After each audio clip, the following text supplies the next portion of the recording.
All right, guys, it is Monday, January 9th, 2023. Today marks 38 days I have left to finish my car for Daryl Starboard's car show in Tulsa.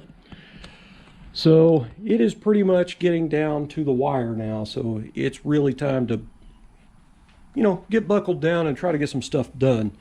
So there's probably going to be lots and lots of videos coming out. I have a lot of videos planned, that are I think will be pretty helpful to somebody else. I'm like rebuilding the flippers, putting seat covers on and cutting out foam and actually foaming your own seat and all that kind of stuff. Now keep in mind, I am not a professional upholsterer, but I've been having pretty decent luck so far, and so I'm going to run you through some of that. But anyway, one thing I wanted to get accomplished on the car first, before I got to the upholstery side of it, was I needed to fix the speaker box. That speaker box is making noise against the trunk floor, so I need to correct that. So yesterday I took a lot of the stuff loose. I took the subwoofers out. I have 2 bolts coming up from the bottom of the car with nuts inside the box. That's pretty much what bolts the box to the trunk floor, but there's a lot of space from where that's bolted down to the front of the box and to the back of the box, so it's causing that box to have a little bit of rock to it. So I'm going to put some rubber stripping on the bottom of that to isolate it, and that should fix my issue, because it drove me nuts when I drove it to my buddy Mark's cookout. It was back there rattling around. I coated the inside of the trunk with Raptor liner, and Raptor liner is a bed liner, but it is you spray it out of a shoot style gun, and it is catalyzed. It's not like that crap you buy in gallon cans. It's a roll on or brush on, and you just take the lid off and dip your brush in there and start brushing it on. That stuff does not stick very well, and it's just not very good quality. This Raptor is really, really good stuff. Now there's a big difference between this and what you would get out of a gallon can that you would just brush on or roll on, is that stuff in them gallon cans is got a lot of rubber particles in it. The Raptor liner is more of like a hard style coating, and that's a good thing. Like, I have it under the car, so if you get the bottom of the car dirty, you can wash it off, but you can use a scrub brush on it. You can't really do that with that other stuff. It will come off, but it also collects dust really, really bad. But anyway, I took the speakers out of the box yesterday, took the bolts out of it, and I can't get the box to come out. It has a notch made in it up there to clear the housing for the hinge pocket, and so that box needs to go that way and then come to me. So now I got to take the battery box loose from the trunk floor and move it over just to get the speaker box over to pull it out. So what I thought was going to be like a 15-minute job has now turned into probably 2 hours. I don't think it'll be that long, but you get what I'm saying.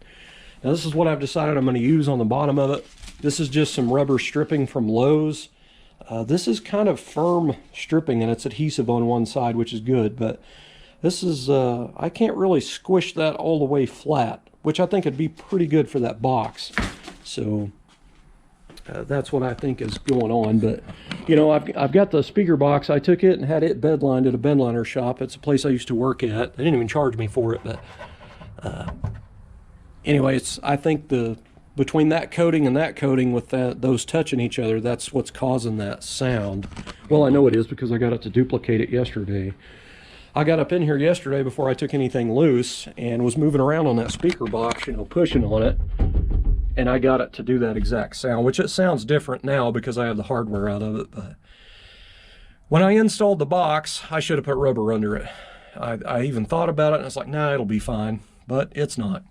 But when I installed the box in the car, before I drilled the holes, I didn't pull it all the way up to the back here or to this brace, so there's space off of it. And also it's not that much taller than this lower part of the rear deck here, so the box is probably about this tall across there. So the top pretty much just free floats, and my neighbor, when he built the box, actually has a notch in it that's a half circle, and it clears the magnet on this speaker, which I'll have to take that speaker out to be able to slide the box over. So kind of turned into a mess. The other thing I'm going to do after the box is reinstalled and everything hooked back up, I'm going to cut out a panel to go in here. I'm not sure what material I'm going to use yet. I got to look around in my spare bedroom. But anyway, I'm going to cut a panel out that fits over this. I'm going to drill some holes and put some screws in it, and I'm going to have a block off panel for this, so no sound from the trunk area makes its way to the inside of the car. I do have some Dynaliner here that I'm going to stick on that after I get it cut out and the holes drilled and everything. Mock it up, basically. I am going to put this on there. This is Dynaliner. It's made by Dynamat. This is a closed cell foam. This is nothing like Dynamat. This stuff's not heavy. This is lightweight stuff. It's adhesive backed, and this is a sound deadener as well, but this will be perfect for putting over that before I put the rear seat in. So should isolate the sound coming from the trunk area, you know, away from the cabin of the car. So this is Dynaliner. If you're interested, it's what it's called. Now they offer it in 1/8 inch, 1/4 inch, and 1/2 inch. And you can use this stuff just about anywhere, but that was one of the plans I had for it, was to put it behind the seat. And I also wanted to cut out some of the panels. I don't know if there's going to be any left. I might have to get another roll. I bought this back in probably 2014. But anyway, I want to cut out some panels that actually fit inside the trunk lid pockets up here. You know, originally these cars had some little insulation stuff here, and I want to cut some panels out that go in there. I have some remnants of my headliner material, which is an imitation black suede, and I have some of that left. I think I got about a yard left, and whatever I cut out to fit in there, I want to wrap that with that, so that way the, you know, the headliner matches the top. This would be like your headliner for your trunk, so that'll match. And then the carpet in the trunk is matched to my floor carpeting, which is cut pile auto custom carpets.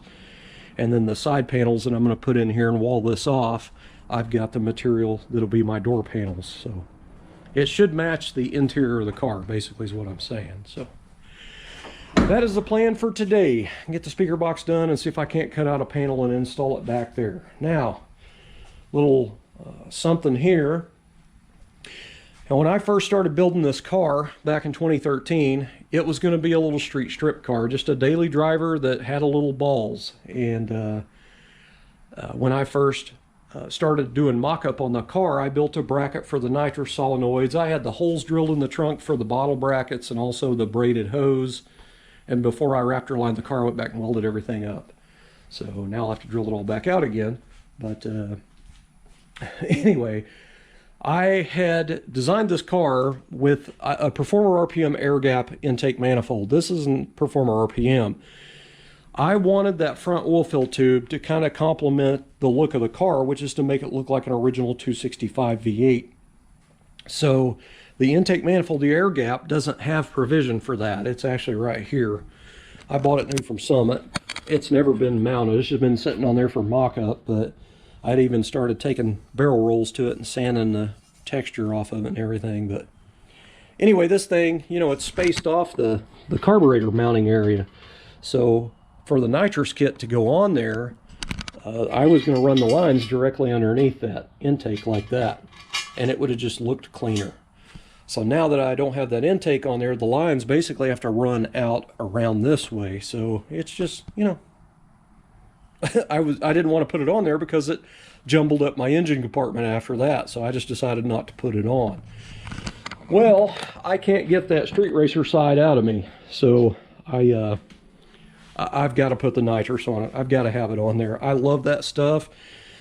I've had several cars in the past that I've put nitrous on, and I love that stuff. I love it so much I've got a tattoo on my arm of a nitrous bottle, but I love this stuff, man. It is a lot of fun. And I know pretty much nowadays most guys are turbo or pro charge or whatever, but for me, a little plate kit, I love it. But anyway, I decided I'm going to go ahead and put it on the car, and I am going to wait until after the car show, though, because at this point, you know, the engine compartment, it's all sanitary, it's clean, I don't have a lot of crap on it. But you know, after that show's over, I'm going to put the nitrous on it. I do have a couple of buddies that I'm going to end up having a little street races with, and so I've definitely got to have that bottle on there. But anyway, I've made a bracket here for my nitrous solenoids. The other solenoid will actually mount here, but I've got it to where it will mount on the solenoids and hang off the side like that. But anyway, I still need to paint this. I cut that out of a piece of plate, and I did it all by hand, and then went in and drilled speed holes and chamfered them and stuff. But it turned out pretty cool. It almost looks like a store-bought bracket, but it's something I made. But anyway, I'm going to put it on there, and get it all wired up and all that. The beauty of it is, the way I designed it is the solenoid stuff is kind of up underneath here, back in here, so you don't really notice it that much. But anyway, I just got to have it. I think the car will run good. I'm not saying it's a, you know, super fast hot rod by any means, but, you know, with 373 gears, a posi, you know, the usual bolt-ons for your small block Chevy, and then this being 406 cubic inches, it's going to run good. And these cars are not heavy like people think. Look up the curb weight on a 55 Chevy and you'll see what I'm talking about. So there's G-bodies that are heavier than these cars. So anyway, that's the plan. Gonna have the nitrous on it, and I'll do some videos of street racing. And I know some of you guys ain't into that, especially John, one of my subscribers. He's a police, so he's probably frowning upon that right now. But anyway, I grew up around street racing and stuff, and you know, once it's in your blood, it's kind of hard to get rid of it. And try as I might on building this car, I'm not going to race it. I'm probably going to race it.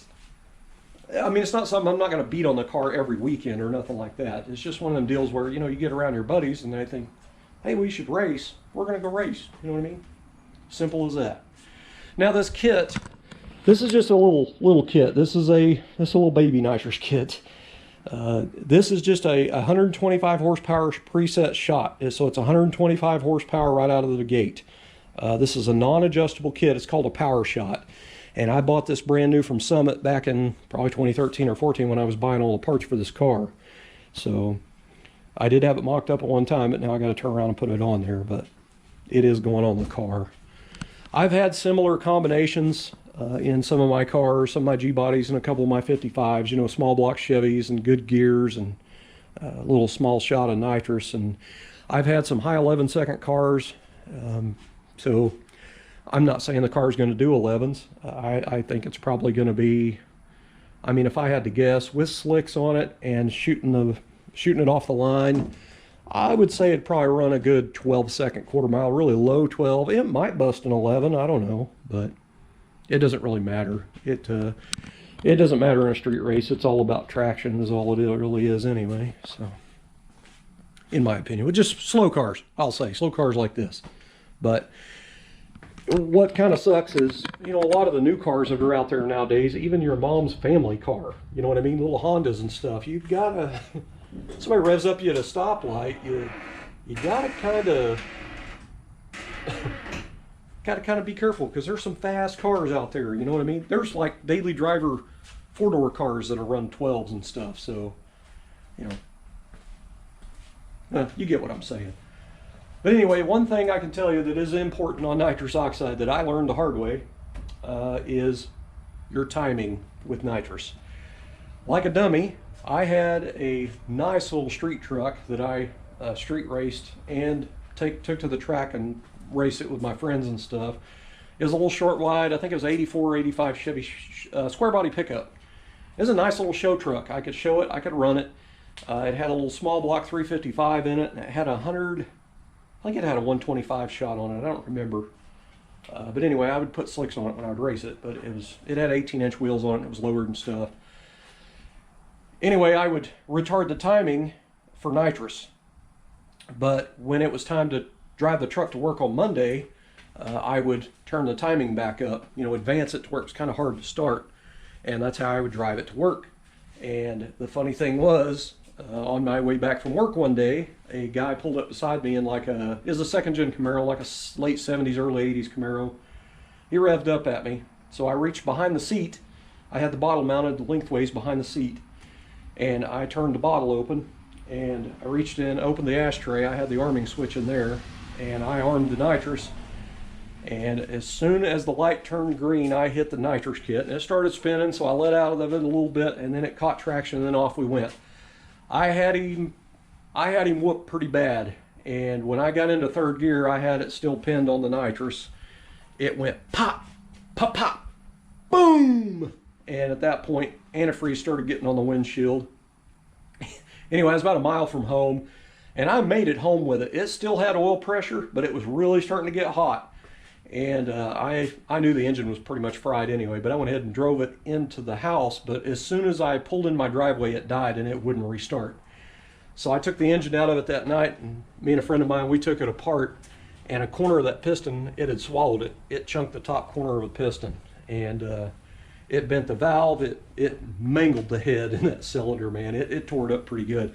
But that's what I got for not retarding the timing on it. And, you know, I knew that it probably wasn't a good idea, but then again, I still had remnants of 114 octane in it, so I was like, oh, it'll be fine. It wasn't. But anyway, that's the only time I ever blew anything up on nitrous. But anyway, I will be sure and retard the timing on this. But anyway, I've never run anything over 150 shot, I think, of nitrous. I may have did a 175 once, I don't remember. But I've not had any big kits, you know what I mean? That's just a little baby kit with a little small solenoids and stuff. But it's just fun. It's a good kick in the pants, and I really enjoy it.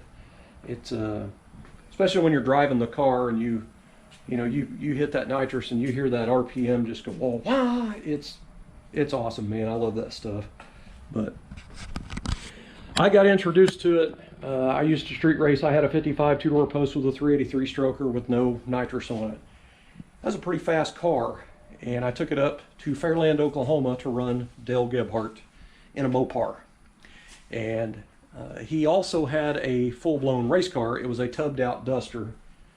I think it had a 440 in it, but it had a 500 shot, a fogger on it. And he asked me if I wanted to go for a ride, and I was like, oh yeah, sure, let's do it. So we got to go out and get in this car, and it had racing buckets in it and everything. And he straps in with his harness. There he starts strapping up, and I don't have a harness. I don't have a seatbelt. I don't have anything. And anyway, he looks over at me and he goes, I won't wear mine since you don't have one. And I wasn't really scared, but when he hit that car, that's probably the fastest car I've ever been in my life, and I don't know what that car ran in the quarter, but oh man, 500 shot of nitrous on top of a big block. That car was on a move, man. And anyway, it was at night, and it wasn't a street legal car, it was just a drag car.